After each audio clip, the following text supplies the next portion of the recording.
Aucun villageois n'a été maltraité durant le tournage de cette vidéo. Vous avez peut-être déjà vu ces youtubeurs qui arrivent à créer des ordinateurs en Redstone. Mais comment font-ils? Comment arrivent-ils à créer quelque chose d'aussi compliqué avec simplement de la Redstone? C'est ce que je vais vous expliquer aujourd'hui. Et au passage, je vais également créer le début de mon propre ordinateur en utilisant des villageois. Le point commun entre tous les ordinateurs au monde, c'est le binaire. C'est-à-dire que la Redstone, comme l'électricité dans la vraie vie, ont deux états possibles. Soit elles sont allumées, soit c'est éteint, on ou off, qu'on va représenter par les valeurs 1 et 0, vrai ou faux. Ensuite, ce qu'un ordinateur va faire, c'est des opérations sur ces deux états. Et par opération, je ne parle pas d'addition ou de soustraction, non, ça c'est déjà beaucoup trop compliqué pour ton ordinateur. Ce qu'on va faire tout d'abord, c'est les opérations les plus simples possibles, les portes logiques. Donc qu'est-ce que c'est qu'une porte logique? Une porte logique, ça a une ou plusieurs entrées en binaire et une sortie. Et on va connecter les entrées à leur sortie pour pouvoir modifier la valeur de la sortie en fonction des entrées. Et la porte logique la plus simple possible, c'est la porte oui. Donc la porte oui a une entrée et une sortie, et s'il y a un villageois en entrée, alors il va aussi y avoir le même villageois en sortie. Si on enlève le villageois en entrée, ça va également enlever le villageois en sortie. En redstone, ça va juste être simplement un fil de redstone. Si la première lampe est allumée, la deuxième lampe aussi. Si j'éteins la première lampe, ça va éteindre la deuxième. Ensuite, la deuxième porte logique, c'est la porte non. La porte non va inverser la sortie. Si j'allume le premier villageois, le deuxième villageois va disparaître, et si je fais disparaître le premier villageois, le deuxième va réapparaître. En redstone, ça va également être très simple, ça va être simplement une torche de redstone qui va inverser le courant. Si j'allume le courant en entrée, ça va éteindre la lampe en sortie, et inversement. Maintenant, voyons voir les portes logiques les plus intéressantes qui ont deux entrées cette fois-ci. Donc la première, c'est la porte OU. La porte OU, ça a deux entrées, et la sortie va être activée seulement si au moins l'une des deux entrées est activée. C'est-à-dire que si le premier villageois ou le deuxième est allumé, alors le villageois en sortie va apparaître. S'il n'y a aucun villageois en entrée, alors il n'y a pas de villageois en sortie non plus. En redstone, ça va également être très simple, ça va être juste deux fils de redstone qui se connectent en un seul. Ensuite, on a une autre porte très similaire à la porte OU, c'est la porte non OU. La porte non OU, c'est exactement comme la porte OU avec la sortie qui est inversée. C'est-à-dire que la sortie va être désactivée si l'une des deux entrées est activée. Et si les deux entrées sont désactivées, alors la sortie va être activée. Et en redstone, on va simplement prendre la porte OU et la connecter à une torche de redstone pour pouvoir inverser la sortie. Ensuite, on a la porte E. Pour la porte E, la sortie va être activée seulement si les deux entrées en même temps sont activées. Si une seule des deux entrées est activée, alors il n'y aura pas de villageois en sortie. Et c'est seulement si on a les deux villageois en entrée qu'on a le villageois en sortie. Donc en redstone, ça va ressembler à ça, et on peut voir que c'est seulement si la première lampe et la deuxième lampe est allumée que la lampe de sortie est allumée. On a également de façon similaire à la porte non ou la porte non et, qui est comme la porte et avec la sortie inversée. S'il y a les deux villageois en entrée, alors le villageois en sortie disparaît. Et on a également le même circuit en redstone, où c'est seulement si les deux lampes sont allumées que la lampe de sortie va être éteinte. Enfin, il nous reste deux portes logiques à voir, qui sont les portes logiques les plus compliquées mais également les plus importantes, les portes OU exclusives, aussi appelées XOR en anglais. La porte OU exclusif ressemble un peu à la porte OU, c'est-à-dire que si l'une des deux entrées est activée, alors on a également le villageois en sortie. Mais la seule différence, c'est que si on a les deux villageois en entrée, alors la sortie est désactivée. C'est-à-dire c'est seulement si exactement l'une des deux entrées est activée qu'on a la sortie. Dit différemment, la sortie va être activée si les deux entrées sont différentes. C'est-à-dire si on a une éteinte et une allumée, que la sortie va être activée. En redstone, le circuit ressemble à ceci, on utilise des comparateurs en mode soustraction, et on peut voir que si on a l'une des deux lampes allumées, alors la lampe de sortie est allumée, et si les deux lampes sont allumées, la sortie s'éteint. Et enfin, vous l'aurez deviné, la porte non ou exclusif, NXOR, qui est l'inverse de la porte XOR. Si les deux entrées sont différentes, la sortie s'éteint, et si les deux entrées sont identiques, alors on a notre villageois en sortie. Maintenant qu'on a vu comment fonctionnaient les portes logiques, voyons voir quelque chose d'un peu plus intéressant, les additions. Mais tout d'abord, petit rappel sur les nombres en binaire. Habituellement, on utilise la base 10, c'est-à-dire qu'on a 10 chiffres de 0 à 9. Mais ici, la redstone a deux états possibles. Elle est soit allumée, soit éteinte. Et donc, on va représenter les nombres seulement avec des 0 et des 1. Et ainsi, par exemple, si on prend le nombre 1, 0, 1, 1, 0, il ne va pas du tout valoir 10 110, car chaque chiffre aura une valeur différente. Le chiffre des unités aura une valeur de 1, le deuxième chiffre aura une valeur de 2, Et donc par exemple le nombre 1, 0 en binaire va être égal à 2 en base 10.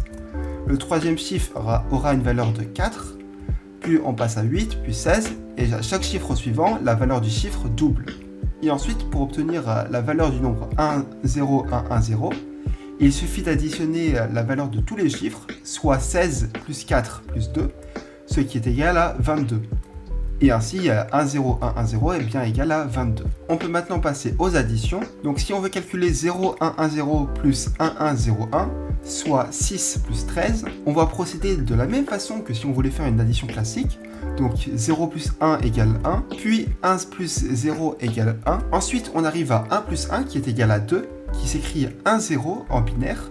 Mais ici, il reste des chiffres suivants. Donc ce qu'on va faire, c'est qu'on va effacer le 1, et notre 1 va nous servir de retenue. Et donc 1 plus 1 c'est égal à 0 avec une retenue de 1. Et ensuite pour le dernier chiffre, 1 plus 0 plus 1 c'est égal à aussi à 2. Donc on a encore une fois 1, 0 et là pas besoin de retenue car il n'y a pas de chiffre suivant. On obtient ainsi notre résultat 1, 0, 0, 1, 1 soit 19 et on a bien que 6 plus 13 égale 19. Maintenant voyons voir comment utiliser les portes logiques qu'on a fait précédemment pour pouvoir calculer des additions. Donc si on a un seul chiffre, on a 4 cas possibles, soit on a 0 plus 0 qui nous donne 0, soit on a 0 plus 1 qui nous donne 1, 1 plus 0 qui nous donne 1 également, et le dernier cas, 1 plus 1, comme on l'a vu, ça vaut 0, et il y a en plus une retenue de 1, mais notre chiffre, c'est bien un 0. Et bah là, ça ressemble exactement à une porte OU exclusif. Donc une porte OU exclusif où je rappelle, si nos deux chiffres sont différents, on a un 1, si nos deux chiffres sont identiques, on a un 0. Mais il ne faut pas oublier la retenue, il peut y avoir une retenue, et dans ce cas-là, il n'y a pas 2 mais 3 chiffres à additionner.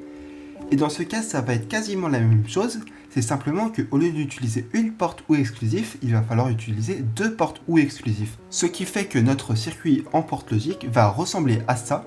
Donc le XOR, je rappelle que c'est la porte OU exclusif, on va faire le XOR entre nos deux entrées, entre nos deux chiffres, ce qui nous donne un résultat intermédiaire, et on va faire une deuxième porte OU exclusif entre notre retenue en violet et notre résultat, qui nous donne notre chiffre final en rouge. Ensuite, il ne manque plus qu'à calculer la retenue pour le chiffre suivant, et si on est dans le cas où les deux chiffres sont des 1, alors il y aura forcément une retenue, soit on est dans le cas où il y a un 1 et un 0, dans ce cas, il y aura une retenue seulement si la retenue actuelle est également un 1. Parce que dans ce cas, si la retenue est un 1 et que l'un des deux est un 1, on a deux 1 et il y aura bien une retenue également.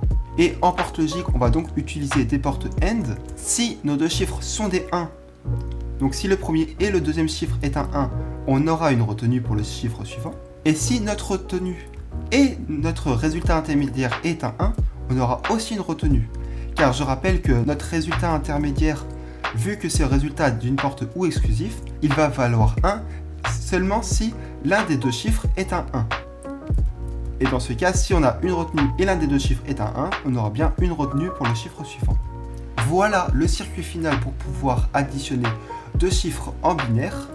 Donc si on a nos deux chiffres que je vais appeler A et B, on a une première porte OU exclusive comme on l'a vu qui nous donne un résultat intermédiaire juste ici, le A XOR B.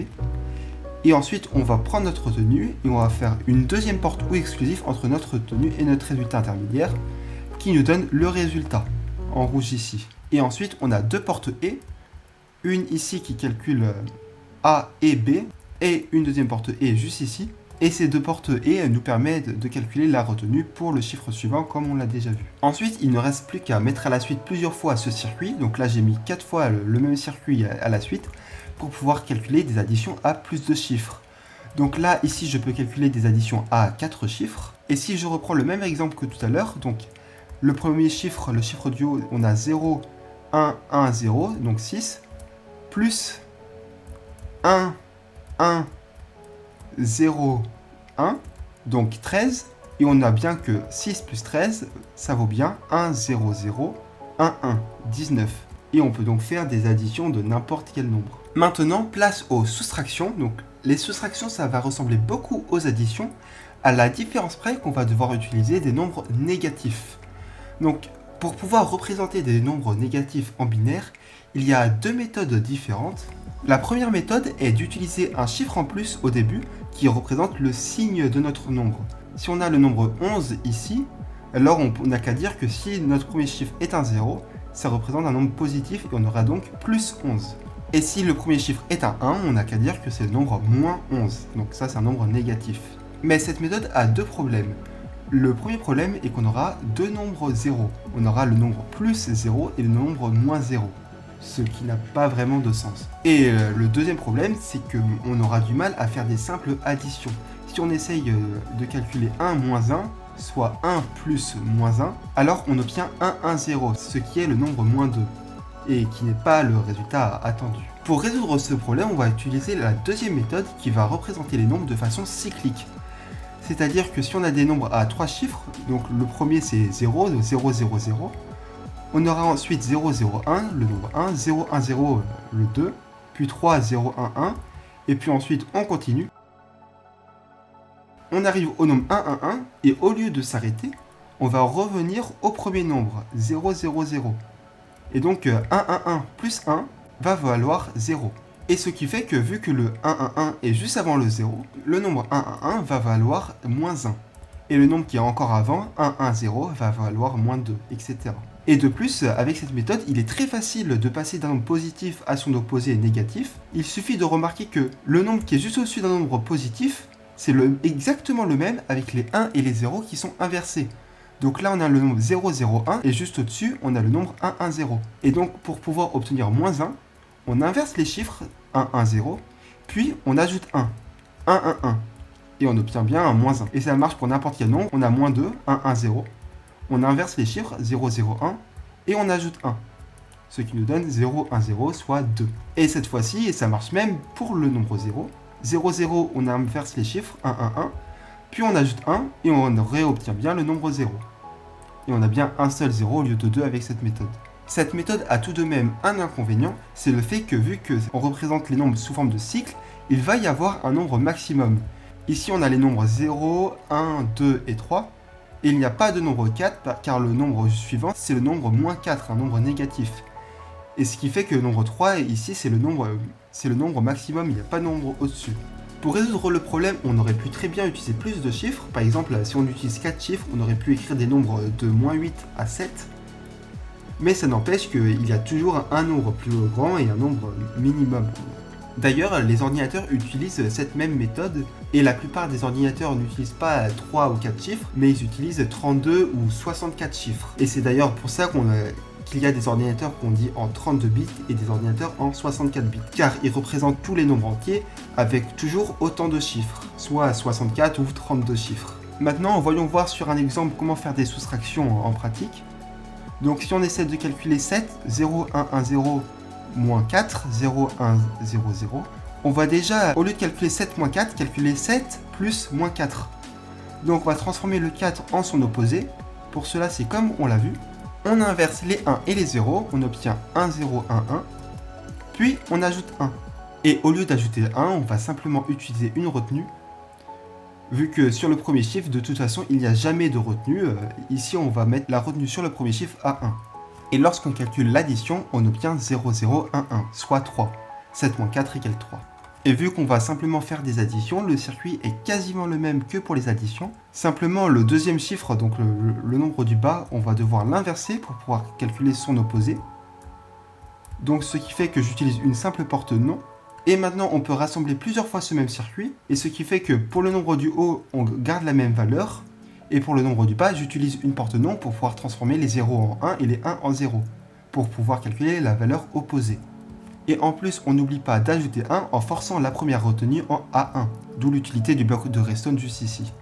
Maintenant, si j'essaie de calculer 7 moins 4, donc 0, 1, 1, 1, moins 0, 1, 0, 0, on obtient bien 0, 0, 1, 1, donc bien 3. Et voilà, maintenant vous savez faire des additions et des soustractions, et si vous voulez faire le même circuit en redstone et pas juste avec des villageois, il suffit d'utiliser les portes logiques comme je vous l'ai montré tout à l'heure. Maintenant, je vous ai montré toutes les opérations de base que sait faire un ordinateur.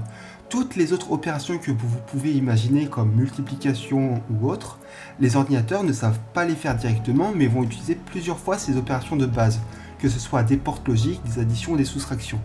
Et donc, pareil, dans les cas de multiplication, ce qu'on va faire la plupart du temps, c'est répéter plusieurs fois des additions.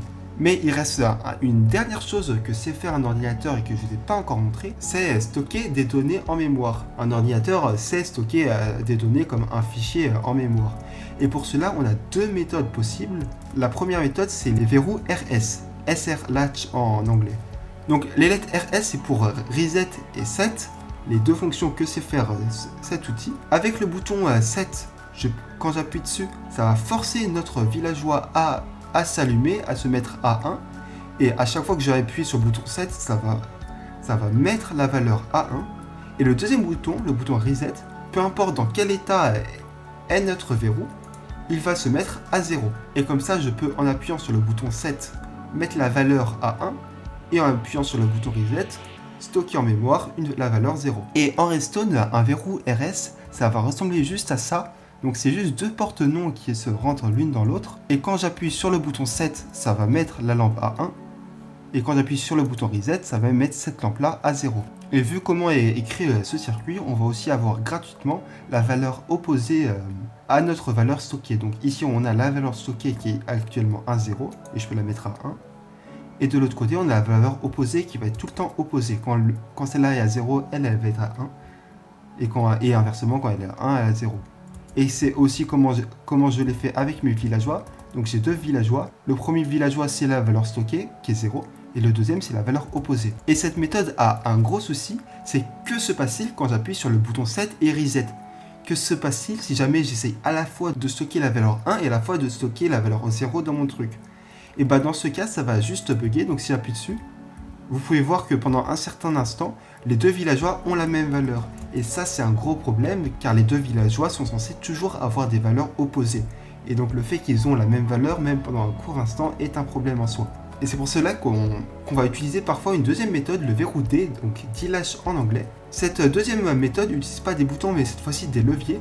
On a un bouton Data, où c'est la valeur qu'on veut stocker en mémoire, donc on a qu'à mettre 1. Et le deuxième levier sert à débloquer le circuit. Donc dès que j'appuie sur le levier, boum, on stocke en mémoire notre valeur. Là, je bloque le circuit et je peux modifier notre donnée comme on veut. Et dès que je débloque le circuit, ça va modifier la donnée en mémoire. Et maintenant que le circuit est débloqué, je peux modifier notre donnée comme on veut. Et là, ça va changer l'état du circuit. Et si ce circuit vous paraît compliqué, sachez qu'il s'agit simplement d'un simple repeater. Donc les repeaters, en leur mettant un courant sur le côté, on peut les bloquer comme ça. Et ce levier-là, c'est le levier qui va nous permettre de bloquer notre circuit. Et quand il est bloqué, on ne peut pas modifier notre valeur. Et dès que je le débloque, je vais pouvoir stocker la valeur 1 ou la valeur que je veux. Et ensuite, une fois que je le rebloque, même si j'enlève ce levier-là, on a toujours la valeur 1 stockée en mémoire, jusqu'à que je débloque le circuit. Voilà globalement les deux méthodes les plus utilisées en Redstone pour pouvoir stocker des valeurs binaires. Il en existe en réalité d'autres, mais je ne vais pas vous les présenter parce que simplement on les utilise beaucoup moins souvent, surtout en Redstone. Et voilà, c'est tout pour cette vidéo. Donc oui, je sais, je n'ai pas créé l'ordinateur en entier, mais je vous ai montré toutes les fonctions de base que sait faire un ordinateur. Donc si ça vous a plu, n'hésitez pas à vous abonner. Et moi je vous dis à la prochaine. Ciao!